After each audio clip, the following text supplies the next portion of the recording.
मज़र अब्बास साहब, आपसे सवाल हो रहा है कि मेयर कराची ने आज ऐलान किया है कि Karachi water and sewage corporation पहली बार पानी चोरी रोकने के लिए एक अपना पुलिस स्टेशन कायम कर रही है। उन्होंने एक वीडियो शेयर की जिसमें इमारत लॉकअप वगैरह तामीर किए जा चुके हैं। आप ये बताएं कि सर ये जो इक़दाम है इससे आपकी क्या तवक्कुआत हैं? क्या पानी की चोरी और दीगर मामलात ज़िम्न में रुक पाएंगे इससे?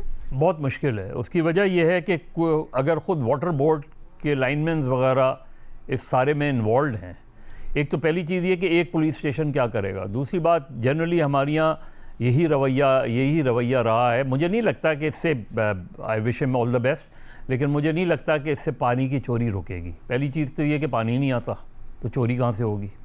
आपके तो नलकों में ही पानी नहीं आता। मुझे अलबत्ता मेयर साहब ने ये यकीन दहानी कराई थी कि साल भर में नलकों में से पानी आ जाएगा। तो अब मुझे इंतज़ार है कि वो 2026 में आएगा, 2027 में आएगा नलकों में पानी।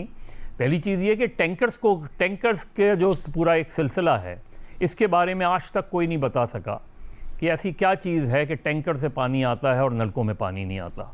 क्या वजह है कि जो आपकी पानी की पाइपलाइन है जब भी टूटती है, कभी ऐसा नहीं हुआ कि उसमें से पानी ना आया हो। इसका मतलब है पानी की चोरी जिस मैसिव अंदाज में हो रही है, वो किसी भी तरीके से वाटर बोर्ड के लोगों के एम्प्लॉइज़ की मर्ज़ी के बग़ैर तो मुमकिन नहीं है उसमें।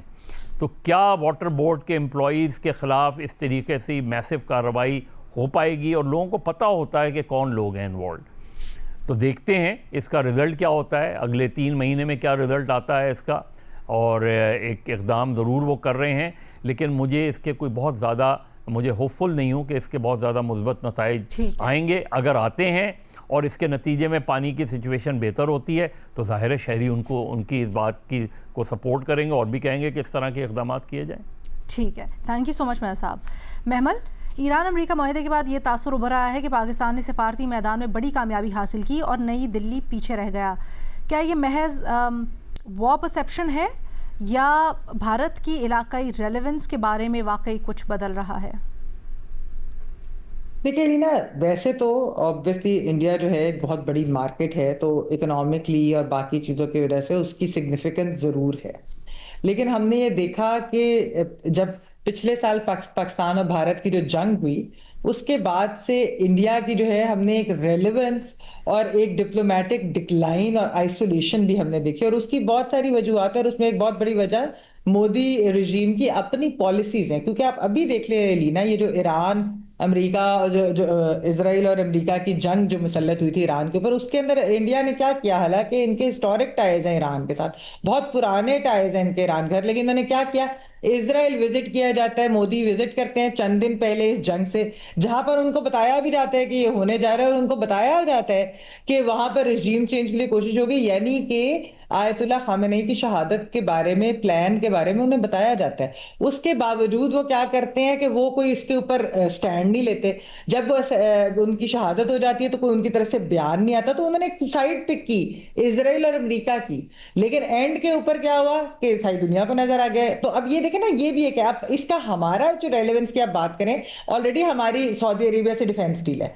अभी जो है वो सामने आ रही है खबरें कि पाकिस्तान, टर्की, कतर वगैरह भी जो है मिलकर एक कोई इस तरह की सिक्योरिटी अलायंस की बात करें। फिर गल्फ और ईरान समिट की बात हो रही है कि शायद सऊदी अरेबिया उसको होस्ट करे। अभी तो रिपोर्ट्स आई हैं, जाहिर है अभी तो इनिशियल रिपोर्ट्स हैं, हमें नहीं पता आगे जाके क्या आता है। इसके अंदर भी सऊदी अरेबिया और ईरान के ताल्लुकात के अंदर भी जहां चीन का हाथ था, पाकिस्तान का भी बहुत कलीदी किरदार था। और खासतौर पर इस जंग के अंदर लीना कि जिस तरीके से हमने ईरान को भी रिस्ट्रेंट किया, हमने सऊदी अरब से बात की कि हमारा तो डिफेंस पैक्ट भी था और हम मीडिएट भी कर रहे थे।